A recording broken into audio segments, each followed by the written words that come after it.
Welcome to A Better HR Business, the podcast that looks at how HR consultants and HR tech firms grow their businesses and how they help their employers to get the best out of their people. Remember, for show notes and downloads, go to www.getmorehrclients.com/podcast. That's getmorehrclients.com/podcast. Okay, let's get started. Hello, welcome back to the show. Great to have you along. And I'm really looking forward to today's conversation with Geraldine Volok-Adamine. Now, Geraldine is like me in a few different ways. One is she's from one place living somewhere else. Secondly, she has a name that can strike fear into the hearts of people. It can be challenging to say. And then thirdly, she's doing some amazing work in the field of HR. But firstly, Geraldine, thank you very much for joining me today. Super excited to be here. Yeah. My pleasure. So to the intro there, you are from Paris, correct? Living in San Francisco, is that right? Yes, as you can guess, there's a kind of a French accent here. But yes, living in San Francisco. I've been living in San Francisco for 10 years now. Right. At least you've gone from one wonderful food place to another, so that's good at least. I always joke on the name side of things because people find different names unusual. And for years, the Microsoft spell check used to suggest my surname Gagan. It used to have the red squiggly line. If you right-clicked on it, it would suggest Egghead. Egghead is the correct spelling. So we go through these things together. But yeah, I'd love to hear about Good4work because it's such an important area, the area of teams, team performance, engagement, talent recognition, so on in the world of work. So two things. One is I'd love to hear exactly what Good4work is and does. I know it's around employee engagement and the talent recognition, but then maybe you could take us back a step into your thinking and the reason why or what drove you to actually form the business and launch it. So yeah, give us the background and then let's get into actually what Good4work does. Yeah, sure. So you need to know that I do have this strong HR background. So it's not a coincidence that I am a founder and CEO in the HR tech space. And my takeaway from the first part of my career in the HR space was very much about to engage people or to engage teams, you need to play to people's strengths. This is the first way as a leader and to make sure that your team is engaged and motivated. So based on that experience as a leader, I some point moved to San Francisco and I noticed how many people could work from, coffee shop everywhere. And the problem was how, as leader, they can engage, their people by working so remote from their teams. So that's how I started to think through, okay, the playing to people's strengths is one thing, but if you do have global teams on top of that, how do you create that connection with people that makes them engaged? Starting from there, you know that, and I'm sure that your audience know, that recognition is the first driver of employee engagement. And we also know that employee engagement is a big problem today in our world of work. Numbers are not really great, and it doesn't getting better over time. So this is what Good4work is about. Recognition, but in this new world of work, which is driven by skills. So we talk more and more about skill-driven organizations. And the reason why we keep talking about that is because definitely we are still in a talent shortage, for the best talents. It's all about upskilling, reskilling, and with AI, definitely people need to update their skill set.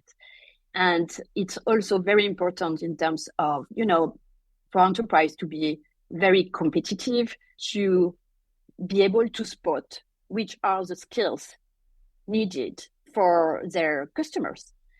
So it means that today, instead of starting from job description, which can be super complicated and kind of related to a very static world, very hierarchical. Now we definitely need to emphasize what skills people have and to be able to leverage their skills for talent mobility.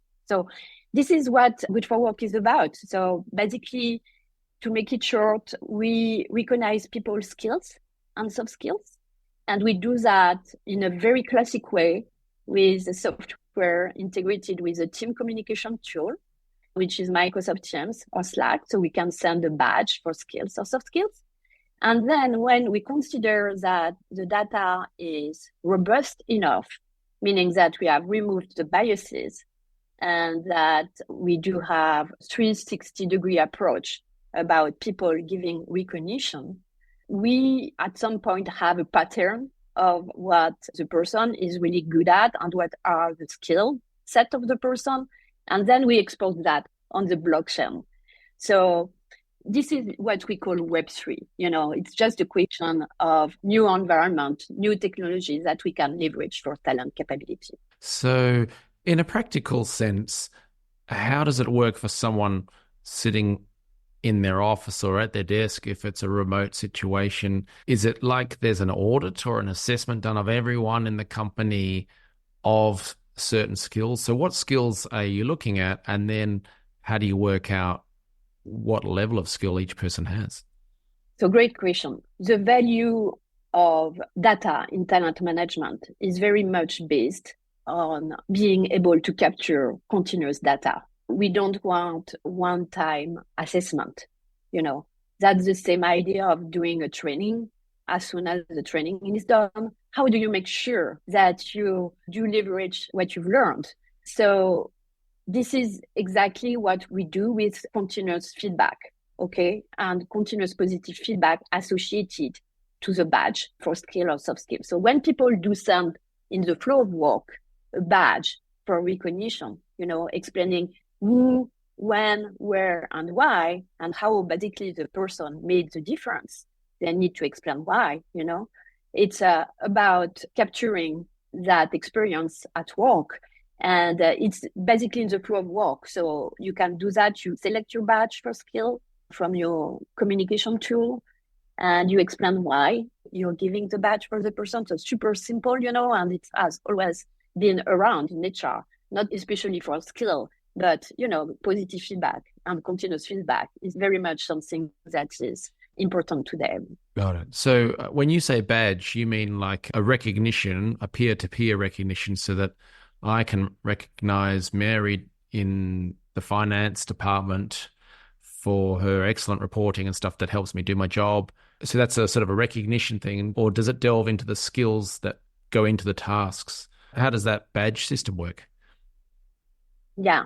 So it's structured with a library of skills and soft skills, and we plug it into a nomenclature, a standard, to make sure that, there's a kind of interoperability there. So we plug into a standard for soft skills and a standard for skills. And then, yes, you pick the skills that you want to recognize and you just add some positive feedback to it that you can capture. But to your point, you just want to make sure that not only one person is giving the feedback, right? And you want to have inputs from another team, another manager, and even a customer can provide the feedback. The customer won't have access to the whole workspace, but only will go through the process of picking a badge for skill and explaining why the person made a difference. And when you do have enough inputs from different people, you consider that the data is robust enough, and you consider that it's worth it to have it in your career portfolio. So it's kind of, I'm building up my passport with my competencies along the way, and I can keep that forever. So from the individual's point of view, they are getting more realistic or more frequent or more enjoyable feedback as they go in a sort of a 360-degree fashion. So you can come from different avenues, which helps them improve their skills and get feedback and understand what people value maybe more than others in terms of skill set. And on the external side of things, they can then take that into the Web3 world, which means it can be independently verified, or there's, and this is where I completely have no idea of the system beyond it, but in terms of the blockchain, and it could in future be recognized elsewhere beyond just here's some stuff I learned and it's on my CV. It's almost like an international standard, if you like, which is good for them. Exactly. So basically it can improve talent mobility all over the world, or, starting within the company, because if you identify the skill most of the skills are hidden, How do you know that this particular person is speaking French, except hearing the accent? But how do you know how many bilingual people you do have in your company? How do you know this particular person who is very good at Excel or any kind of software? You really need to identify that the skills of people. So that's the first take. And the beauty of blockchain there is that you can keep your data. It's about ownership of data. Okay.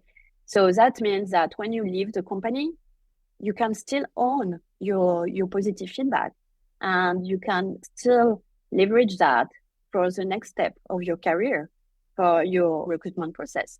And two, for employers, it definitely increases the credibility of resumes, which is, a big pen.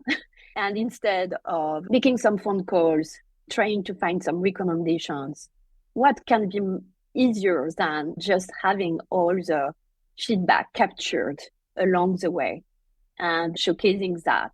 I can see that working really well, particularly for international companies or large national companies where in the olden days there used to be slating or career planning sessions with management teams locked away in private rooms where they would look at who could move into a job in the future. And it was all... Agree.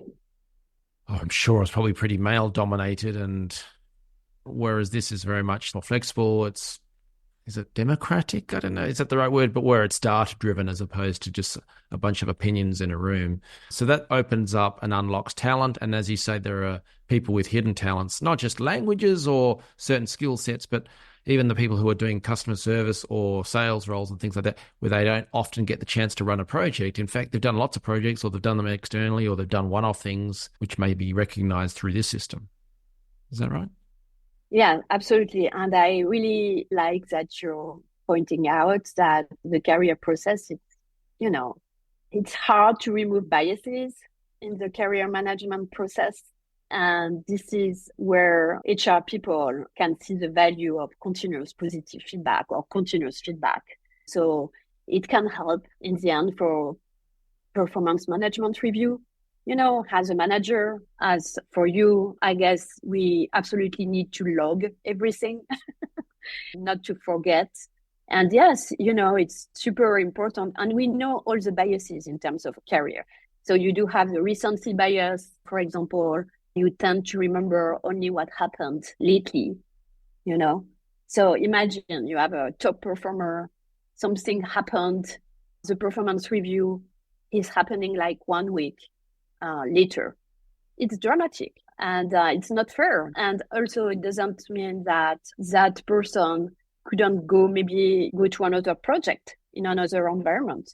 And when it's so hard to spot talent, to return talent, the more we can approach the truth of data, the more valuable it can be for both employers and employees. And, it's about talent mobility in them. So on the company side, in terms of pain points, challenges, HR problems that Good4work solves, I guess it fosters the employee engagement because they're getting feedback and it's more positive stuff than just the negative stuff, which is disengaging. It probably increases communication flow, which has all the side benefits of better ideas and people working together better and faster, etc. And I guess there's also a build-up of awareness or data of the skill sets and abilities of the people, so we can actually use the whole person more. So would they be the main sort of challenges and things that you see, or what are people telling you when they use it? What are the problems and benefits that they are seeing from a company perspective? It always starts with that new environment, again, about skill-driven organization, where we do see the value of skills and how we need in this new world, which is, question of everything is more complex. We need more. We do have accelerations everywhere. So definitely it's about accelerating the talent recruitment process, the talent mobility process. And it's true that, when you focus on recognizing people, of course, it's about engagement. So it's like the double effect of, okay, I need to work on employee engagement And recognition is the first driver of employee engagement. And on the other hand, I need to map the skills in my organization. How can I do that? And we know that a job description is not enough for that, because again, it's a question of assessing in situation, in the flow of work, what is the skill set of people. So yeah, this is more about mapping skills, talent mobility, recruitment process, how to make it easier, more robust, and in a fast pace. Nice. In the world of HR software, HR tech, there are so many different point-to-point solutions for everything, like the recruitment, offboarding, onboarding, training, etc., pay and benefits. So it can be hard to get cut through. But then the biggest challenger, I think, for every software company in the HR space is often just Microsoft Excel. That so many companies go, oh, we can do our salaries on Excel, or we could do our skills assessment. We could just look through all the position descriptions and put it down into a spreadsheet. What's your answer to employers around the benefits of using Good4work as opposed to some sort of manual system? And then secondly, how do you find your place in the world when these employers are trying to decide between all these different software solutions? Great question. So it's true that the HR tech market is super complex. And we have learned along the way, we started in Web 2. We are now in Web 3 after the request of customers to tokenize skills, because they absolutely wanted to showcase the skill of their employees. And, it's a question for certain industries. Not all the industry are early adopters, obviously. But for example, for the traditional early adopters in the consulting industry, gaming industry, or luxury industry, where Web3 is already leveraged as a technology, it's quite, easy to understand that if you want to align your brand with your employees' skill set, you can definitely showcase that. For example, people can even showcase that on LinkedIn. You can definitely use the badge that you received, and as it already does exist on LinkedIn, but you could go even a step further by having that badge on blockchain, which means that you own it and not LinkedIn, obviously, and you can keep it. And imagine that brand is very well recognized for, the quality of their leaders, the positive impact of their leaders. Okay, if a leader do have this 360-degree overview of positive feedback from customers, from peers, and can showcase that, of course, it's good for the brand in the end, and it means that it's accelerating also the talent mobility within the industry. That's why we talk about alumni, and sometimes we even talk about the boomerang effect, how we can reattract talents who left the company. This is exactly about that.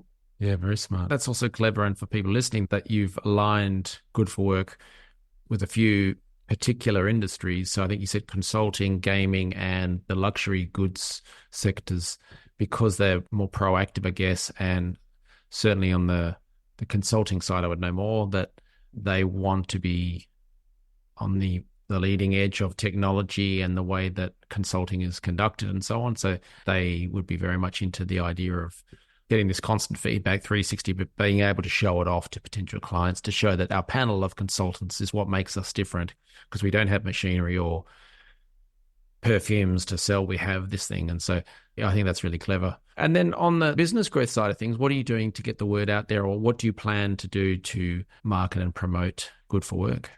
So we do a bunch of thought leadership. So articles, LinkedIn Live events, webinars. It's all about explaining that Web3 can definitely be a great technology to improve the talent capability for our world of work.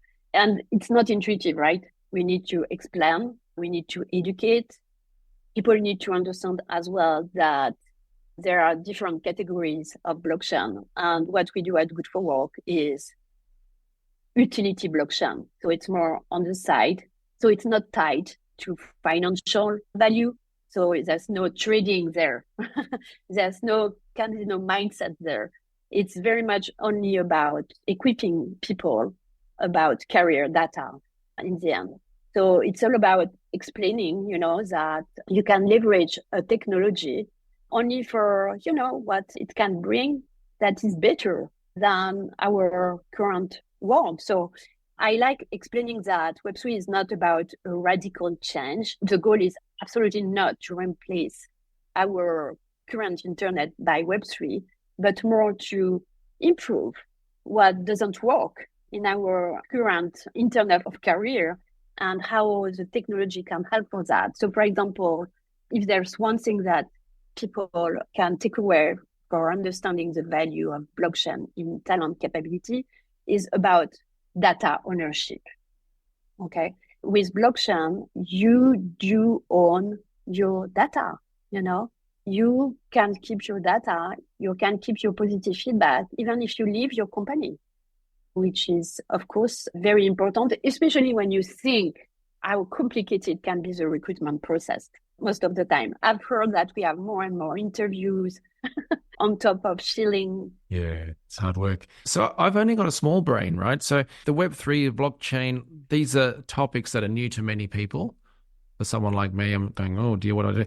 So you said that you would educate the market with thought leadership and stuff, particularly, LinkedIn Lives, webinars, things like that. How do you choose what topics to talk about? And then secondly, how do you market that in such a way that people who could potentially become customers of the service would attend those, as opposed to just people who are already at the cutting edge and are not necessarily looking for some HR solutions. They're just interested in the topic of Web3. So how do you choose those topics? Yeah. So example, our next LinkedIn Live event with Korean woman Olubek, who is a LinkedIn influencer, will be on April 17, and we do have two speakers there.